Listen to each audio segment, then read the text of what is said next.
Question number 21 कह रहा है कि the line y is equals to mx plus 1 is the tangent to the curve y square is equals to 4x। Okay, तो ये जो है आपका ये कर्व है, कर्व क्या है y is equals to y square is equals to 4x, ये कर्व है।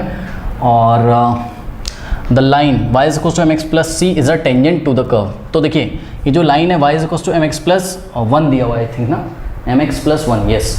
तो ये जो लाइन है ये टेंजेंट है इस कर्व पे। तो सपोज ये वाला जो पॉइंट है इस पे ये टेंजेंट है, ठीक है ना।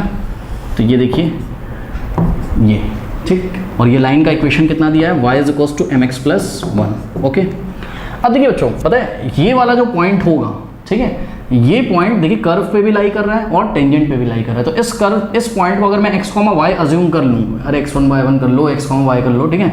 तो ये जो x और y होगा ये कर्व पे भी लाई करता है और टेंजेंट पे भी लाई करता है, ठीक है। और टेंजेंट की इक्वेशन क्या दी, y is equals to mx plus 1। तो सपोज टेंजेंट x, y से पास कर रही है, मतलब इस कर्व को x, y पर टच कर रही है, ठीक है। तो ये जो x, y हो रहा है, जो हमने अज्यूम किया है जो पॉइंट है, ये आपका जो है टेंजेंट के इक्वेशन को भी सेटिस्फाई करेगा और कर्व को भी, क्योंकि ये कॉमन पॉइंट है दोनों के लिए। बात समझ में आई?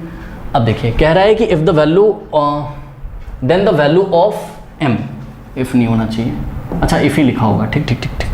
कह रहा है कि ये वाली जो लाइन है ये टेंजेंट है इस कर्व के, कब, जब m की वैल्यू हो कितनी, इसमें से अब हमको m की वैल्यू फाइंड करनी है यहाँ पर, ठीक है। तो अब कैसे करें, देखो पता है यहाँ पे हम थोड़ा सा दिमाग लगाते हैं। क्या दिमाग हम ये लगाते हैं यहाँ पर, देखो बच्चों पता है क्या, क्या करें, इसको अगर हम डिफरेंशिएट कर दें तो कितना आ जाएगा हमारा, स्लोप आ जाएगा, है ना। लेकिन फिर से वही बात पड़ जाएगी। तो एक काम करते हैं, पता है क्या, समझो, देखो ये जो टेंजेंट है ये एक ही पॉइंट से तो जा रही होगी, बात समझो। जो टेंजेंट है ये एक ही पॉइंट से तो जा रही होगी, टेंजेंट दो पॉइंट से तो जाती ही नहीं है कभी, यानी कि एक सिंगल पॉइंट है, एक यूनिक पॉइंट है। ये क्या है, एक यूनिक पॉइंट है। अगर ये एक यूनिक पॉइंट है तो ये x और y यूनिक होंगे। तो this implies what, x and y are unique. x और y की एक ही वैल्यू होगी, दो वैल्यू नहीं होगी। ऐसा नहीं कि x की दो वैल्यू आएंगी और y की दो वैल्यू आएंगी, नहीं। अब हम एक काम करते हैं सिंपल, यहाँ पर कुछ नहीं करना है, हम टेंजेंट और कर्व की इक्वेशंस को सॉल्व कर लेते हैं। देखो बस बात समझो, अगर हम इसको सॉल्व कर लेंगे तो हमको ये पॉइंट ऑफ इंटरसेक्शन मिल जाएगा, मतलब जहाँ पर दोनों टच कर रहे हैं वो पॉइंट हमको मिल जाएगा। बात समझे कि नहीं? तो हम एक काम करते हैं, सॉल्विंग 1 एंड 2।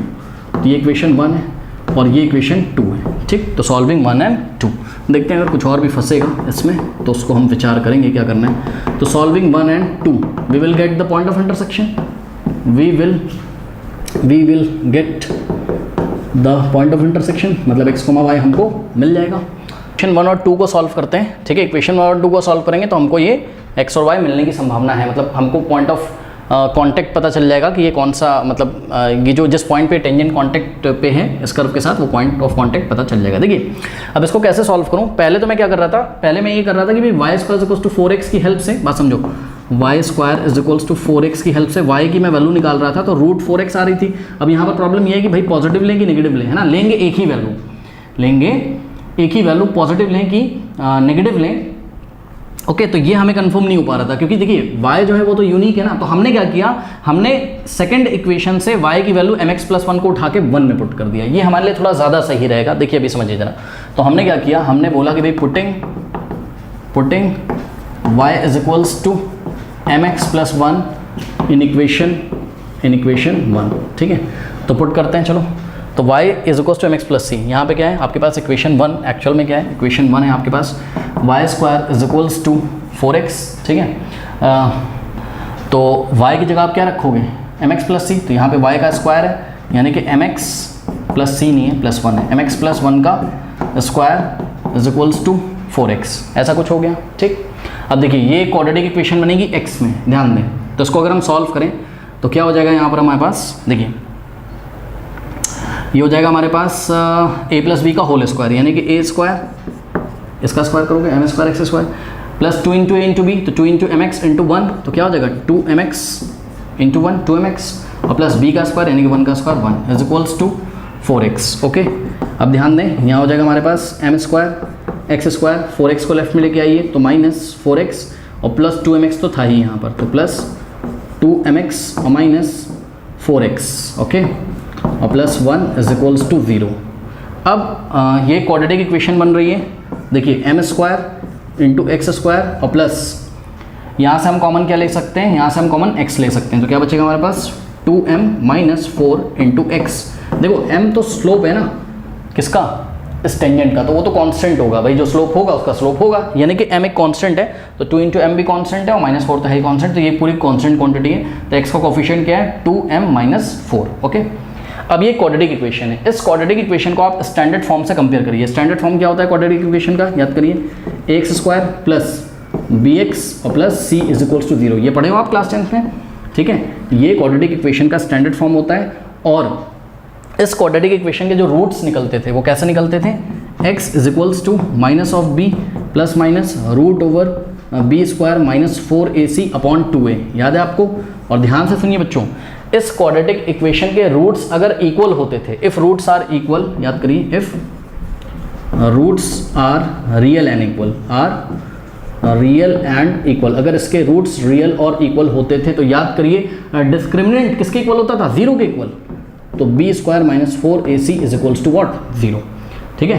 तो या if b square minus 4ac is equals to 0 implies what, roots are real and equal. बात समझिए, इस पे फोकस करिए, roots are real and equal. अब देखिए बात समझिए, देखिए मेरे पास ये वाली जो क्वाड्रेटिक इक्वेशन है, ये वाली, इसको मैंने इक्वेशन 1 बोला, ठीक है, तो इसके भी तो रूट्स इक्वल होने पड़ेंगे, क्यों, समझो। देखो तुम x की वैल्यू निकालने आ रहे हो, x में क्वाड्रेटिक है ना, बाकी m स्क्वायर तो कांस्टेंट है, 2m माइनस 4 तो कांस्टेंट है, 1 तो कांस्टेंट है, तो ये x में क्वाड्रेटिक इक्वेशन है और आपको यहाँ पर x की वैल्यू निकालनी है, तो आप क्या सोच रहे हो x की 2 वैल्यूज आएंगी, नहीं, मैंने क्या बताया था, ये x और y क्या है, यूनिक हैं, तो x की एक ही वैल्यू तो आएगी और y की भी एक वैल्यू आएगी, y हमें निकालने की जरूरत नहीं है, फिर भी x की एक ही वैल्यू आएगी भैया, सुन लो, क्योंकि ये जो टेंजेंट है ये एक ही पॉइंट से तो टच करके जाएगी कर्व को, ठीक है, और ये जो x और y या फिर ये जो x आप निकाल रहे हो ये पॉइंट ऑफ कांटेक्ट ही तो है कर्व का और टेंजेंट का, यानी कि x की एक ही वैल्यू लेनी है। मतलब बात समझो, कोई कह रहा है, बात समझो, थोड़ी देर के लिए बात समझो, कोई कह रहा है कि x इक्वल्स टू 4 है और x इक्वल्स टू 4 है, मतलब x की 2 वैल्यू आ रही हैं 4 और 4, तो भैया x की एक ही वैल्यू तो है,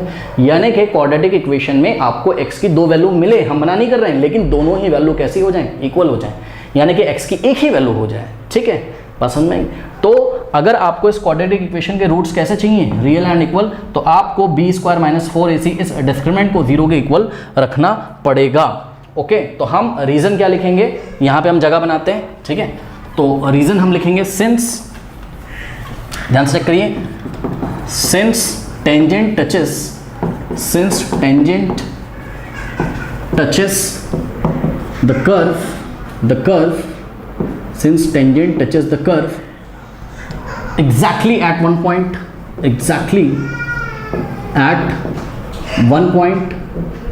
okay, hence what, hence roots of equation 1, hence root of equation 1 are real and equal, are real तो होगा ही obviously, एंड इक्वल पे हमको फोकस करना है, ये रूट्स क्या होंगे, इक्वल होंगे, यानी कि x will be unique. Okay, अच्छा, रियल एंड इक्वल वाला केस क्या होता है कि डिस्क्रिमिनेंट उठा के हमको 0 के इक्वल रखना है। अब इसको इस इक्वेशन 1 को स्टैंडर्ड फॉर्म से कंपेयर करिए, तो a की वैल्यू कितनी है, देखो x स्क्वायर का कोफिशिएंट क्या है, m स्क्वायर, यहाँ पर x स्क्वायर कोफिशिएंट a, तो a की वैल्यू कितनी आ गई, m स्क्वायर, करेक्ट, x का कोफिशिएंट स्टैंडर्ड फॉर्म में b होता है, और यहाँ पे x का कोफिशिएंट क्या है, 2m माइनस 4, तो 2m माइनस 4, ओके, और c इज इक्वल्स टू क्या आ गया, 1 आ गया, ठीक। तो अब आप आराम से डिस्क्रिमिनेंट निकाल सकते हो और उसको 0 के इक्वल आप रखते हुए m की वैल्यू शायद निकाल पाएँ, ठीक है। चलिए देखते हैं क्या होता है।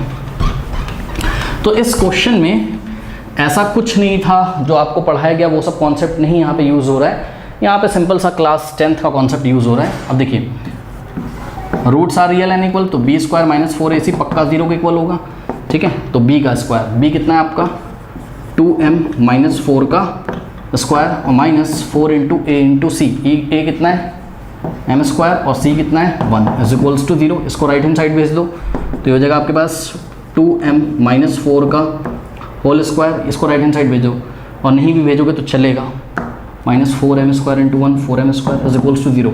यहाँ पे फॉर्मूला लगा दीजिए, a माइनस बी का होल स्क्वायर, ए स्क्वायर यानी कि 2m का स्क्वायर क्या हो जाएगा 4m square, minus 2 into a into b, 2 into a into b, 2 to the 4 4 जा क्या हो जाएगा 16m, ओके, और प्लस b का स्क्वायर यानी कि 4 का स्क्वायर 16 और minus 4m² is equals to 0। अब ध्यान से चेक करो, आपको लग रहा था कि m में ये क्वाड्रेटिक बनेगी बट बनी नहीं। ध्यान से चेक करिए, -4m² प्लस 4m² कैंसिल हो गया। क्यों? स्लोप तो एक ही होगा ना, स्लोप तो सिंगल स्लोप, दो स्लोप थोड़े ना होते हैं एक लाइन के, ठीक है। तो टेंजेंट का एक ही स्लोप तो होगा। और m क्या है? m यहाँ पर स्लोप है किसका? इस लाइन का, और ये लाइन कौन है? टेंजेंट है। इसलिए m² वाला टर्म ऑटोमेटिकली कैंसिल हो गया और m में ये लीनियर बन गई। मतलब आपके पास आ गया -16m और प्लस 16 इज इक्वल्स टू 0। 16 को राइट में ट्रांसफर करिए तो -16m is equals to -16। Now dividing by -16 both side, -16 से लेफ्ट में, -16 से राइट में डिवाइड कर दिया। -16 से -16 कैंसिल हो गया। m इज इक्वल्स टू -16 1 -16 -16 1 1/1 यानी कि 1, ठीक है। तो m की जो वैल्यू है यानी कि slope of the tangent is what? 1। Okay, तो हम ऑप्शन ए पे टिक लगा देंगे।